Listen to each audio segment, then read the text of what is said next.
Top of the morning to you, or the evening, or the afternoon, or whenever you tend to watch this. I am Frank, and Chrissy. Oh, so unfortunately, Chrissy can't make it tonight. We were in the emergency room yesterday. The poor thing threw out her back, so she is with us in spirit. But with that being said, welcome to episode 2 of the Chrissy and Frank Files. Woo!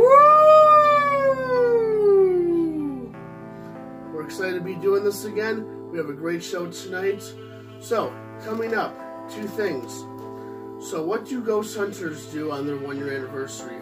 Plus, if you're a ghost hunter, how do you get into a St. Patrick's Day weekend spirit? Unintended. So that's what we're going to be talking about tonight. So, at any rate, February 25th, 2018 was a very special day for Chrissy and I. That's the day we became a couple. We were friends for years before, and we're in the same group, Midnight Paranormal Society. And things finally worked out well, and I asked her out, and she said yes. So, with that being said, February 25th of 2019 was our 1-year anniversary. Now, mind you, we're ghost hunters. So, yeah, you can do hearts, you can do chocolates, you can do flowers, you can do cards, but we're paranormal investigators here, so I want to do something a little bit different. Something that's a little bit more to our calling, shall we say. So I found a great place from a friend of a friend, and all of you paranormal lovers out there, I highly recommend this place. It is called the Red Stone Inn and Suites. And I just realized now, upon doing this at 4 in the morning, it's supposed to be Suites, but that's okay. It's been a long week. So the Red Stone Inn and Suites in Dubuque, Iowa, not that kind of suite, although they do have those suites there too, is a haunted mansion that's almost 150 years old, with a lot of very interesting history. So this was built by Augustine Cooper, who was a big-time wagon manufacturer back in the day. He was so successful that he ended up building not 1, not 2, but actually 3 mansions. 1 for him and 1 for his 2 daughters. This was the mansion for his last daughter. At 26,000 square feet, this Victorian-style home is just amazing. And unlike the first marriage that he contracted with his daughter and a businessman for business reasons, this time around, Augustine wanted his daughter to find true love. And so she did, but unfortunately, long story short, Augustine did not approve of the guy, whose name was Sullivan. After years of trying to make it work, Sullivan ended up jumping over the bridge and drowning in the Mississippi River. So, with that history, I figured this would be a good place for us to celebrate our 1-year anniversary, because not only have there been sightings of the ghost of Sullivan haunting the hallways, but things are also tampered with. Lights are being turned on and off, electronics are being moved around, there's a lot of object manipulation at play. One of the big telltale signs that you're going into a haunted house, literally and figuratively, is the fact that wherever you go in every room, there are night vision cameras. And it's Dubuque, Iowa, so it's not exactly, a dangerous city. It's very safe. So the guy strictly has them out just to see what he would capture. And I'd love to see the footage he has. Speaking of which, the innkeeper, the place is so haunted, the guy is basically nonchalant about it. You ask him about it, he says, "Oh yeah, it's haunted. What do you want to know about it?" He'll delve into the history. He'll talk to you about his own experiences. And speaking of which, I have a couple pictures I want to share with you guys. Now, is that not something out of Resident Evil 2 or what, right? So, we were in the Julian room, which is room number 21, and we stayed there our anniversary weekend. Chrissy, who's a sensitive, obviously picked up things right off the bat. She sensed a few different entities, as well as an individual, a man, and then a woman as well. Then around 1 o'clock, when Chrissy was asleep, I, of course, was still up, and I heard one of the most common reports at the Redstone Inn. You would hear footsteps running through the hallways, going up and down the stairs, but then they would just come and go. Here's the thing, though. You would never hear a door open or close. So you sure as hell can't say, oh, is someone going through a room or whatever. These footsteps would literally stop and go. You'd hear it for a few seconds, then it would stop. Very interesting. So the nice thing about this place, too, is if you're on a budget, it's very budget-friendly depending on which room you get. The room I was in with Chrissy was only $100 per night, so you can't beat it. So it's a very reasonable place. It's very haunted. A lot of cool history. And it is a bed and breakfast, so in the morning you go into the old school parlor, and they have a nice continental breakfast. Very highly recommended. The innkeeper is very open about all of his experiences there. And if you ever want to spend the night in an 1850s style mansion, this is the place to go. Very, very cool for sure. Highly recommended. That was the parlor where we were having breakfast, by the way. So, with that being said, that was our little road trip a few weeks ago. But let's say it's St. Patrick's Day weekend, and it's Chicago, so there's a lot going on, right? But what if you're a paranormal investigator? What if you're done with the bar scene? What if you already had your corned beef for the week? How about your Green River? Why do something a little different this year, right? So, this is the Chicago Ghost Hunters Guide to St. Patrick's Day weekend. You're welcome. And with that being said, first recommendation, in fact, first time ever they are doing this, Basement of the Dead out in Aurora, Illinois. They are doing the first ever St. Patrick's Day themed haunted house. Get your tickets now, though, at basementofthedead.com, because it is only this Saturday, March 16th, and only from 7 p.m. to 10 p.m. So get on that. It's supposed to be a lot of fun, though. I saw the Facebook page, and I just got to share the description. It's a trip. So, dare to enter the first ever St. Patrick's Day haunted house, the Leprechaunted House. Will you and your four-leaf clover be enough to leave you from spending an eternity in the 100-year-old basement with 100-plus devilish, hungry leprechauns and their sickest Irish friends? Only you can decide your fate. So, highly recommended. Basement of the Dead puts on a great haunted house in October, of course. And this one is interesting because we've seen, especially in the last couple of years, many Krampus-themed haunted houses, of course. We've seen Valentine's Day ones. Even last year we saw an Easter-themed haunted house. But this is the first time ever we've seen a St. Patrick's Day one. If I wasn't working tomorrow night, I would definitely check it out. But, yeah. So, there's your first thing you can do, my fellow St. Patrick's Ghost Hunters. You want to do something a little different than the usual. Now, with that being said, a lot of Irish are good Catholics. So, in that vein, I also recommend checking out a Catholic cemetery or two, or three. So I'm going to give you guys my top 3 Catholic cemeteries in Chicagoland that you will love and you will want to come back time and time again. First off, Calvary Cemetery in Evanston, Illinois. Why am I choosing this one? First of all, it's Evanston. It's a beautiful suburb, and on top of this cemetery is right off of Lake Michigan. So albeit a little bit cold, it will be nice during the summer because you're literally right by the beach over there. And of course, the main reason why I chose it was the haunts. So back in the day, Chicago had a bunch of cemeteries, especially along the lakefronts. As more tragedies happened, like the Chicago Fire, Eastland disaster, Iroquois Fire Theater, etc., these cemeteries became full very, very quickly. So, all of a sudden, these cemeteries needed to move some of their former residents into another area. That's where Calvary Cemetery came into play to a certain extent. There are some Chicago fire victims there, as well as Eastland disaster victims as well. Now, here's the problem. Back then, coffins weren't made the way they are now. You know, very thin, cheap wood. You give it a few years, it's already rotting. Almost as bad as the corpses, right?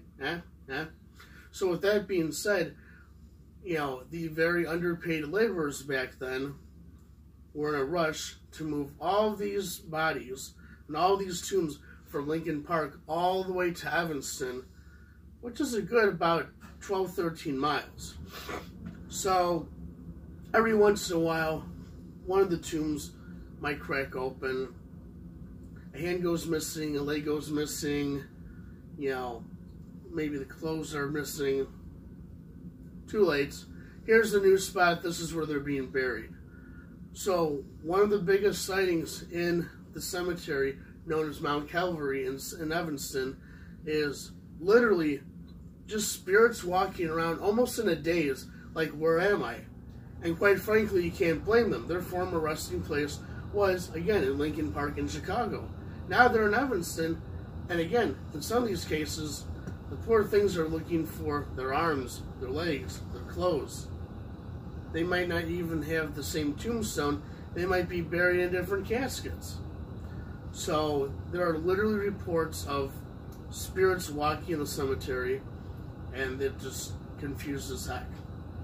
The other big one is known as Seaweed Charlie. And Seaweed Charlie was a pilot during the World War II era. He was trained to become a fighter pilot, and fortunately he crashed his plane into Lake Michigan right by, you guessed it, Evanston, and right by, you guessed it, Calvary Cemetery. The plane was found, the body never was. Now, up until a couple of decades ago, this was chalked up as nothing more than an urban legend of people seeing Seaweed Charlie rise from Lake Michigan and walking towards cemetery, literally drenched, soaking wet, and of course covered in seaweed. And for a long time, folks thought, oh, it's an urban legend. All of a sudden in the 90s, folks start seeing Seaweed Charlie literally walking down Sheridan Road, going to cemeteries, mainly in particular, Mount Calvary Cemetery. Enough of these things happened throughout the 90s that folks had to fess up and be like, okay, look, I guess this is a thing. It's not an urban legend. Every once in a while, you'll still see a sighting or two of, Seaweed Charlie every once in a while, but not as much as it used to be. So, that in and of itself is pretty interesting right there. Then on top of that, Charles Comiskey, one of the former White Sox owners, is also buried there. And it's a very picturesque, peaceful cemetery. Very cool, highly recommended. Now, the second one that we're going to be talking about is Bohemian National Cemetery. This is right by Northeastern Illinois University on Pulaski Avenue between Foster and Bryn Mawr Avenue. So, what makes this one so interesting, you say? Well, this one is another cemetery that has a lot of plots moved, again, from Chicago cemeteries that were eastbound. A lot of plots from the Eastland disaster that were moved here. So, you will actually hear disembodied voices. You'll actually hear residual sounds of bodies sitting in the water. You'll hear residual sounds of people saying, "Help me, I'm drowning." There's even an area where there's a communal plot for the Eastland disaster victims, and sensitives and psychics alike go to this communal plot, and they will literally step back in time and almost feel themselves on the Eastland ship as it's going down, as if they're still there. So very powerful. The other thing I love about this place is there is a Cubs memorial wall. But not in the sense that you're thinking about. It's not to memorialize former Cubs athletes. It's anybody that is a die-hard, pun intended, Cubs fan. You can pay to get yourself memorialized on this replica of the Wrigley Field wall, complete with vines and the old benches from the 60s. Now, this place is a lot of fun. I would take groups during my cemetery tours a couple years ago, and we would use something called an echo box. You basically go through a word bank, and the spirits will pick out words and try to communicate with you. So this was the year before the Cubs won the World Series, and the Cubs were getting good. So a lot of the spirits there were really excited. They were really getting happy, like, hey, this could be the year.